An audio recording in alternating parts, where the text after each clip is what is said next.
Students हमारे पास next question है under root x minus one over under root x, इसका होल स्क्वायर, इसका हमने डेरिवेटिव लेना है। तो सबसे पहले इसको मैं लेट कर देता हूँ y is equal to x under root minus one divide by x under root, इसका होल स्क्वायर आ जाएगा।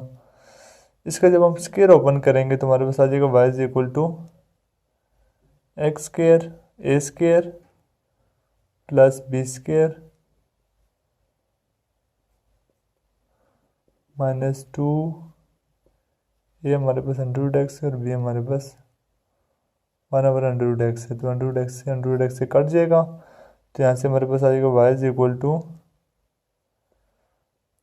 ये भी स्क्वायर कट जाएगा, ये भी स्क्वायर कट जाएगा, तो हमारे पास आ जाएगा x minus plus one divide by x minus two. तो इसका स्टूडेंट्स हम डेरिवेटिव लेंगे, तो सबसे पहले इसको हम बना लेते हैं एक्स प्लस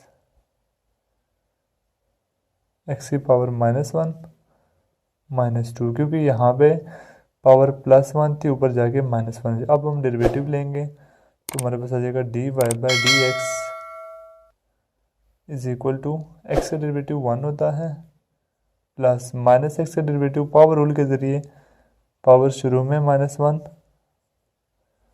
और माइनस वन और माइनस ज़ीरो।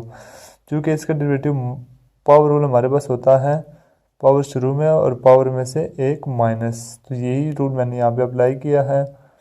तो पावर शुरू में पावर में से एक माइनस, तो आ जाएगा हमारे पास माइनस एक्स की पावर माइनस टू। तो इसको हम लिख सकते हैं one minus x one over x to.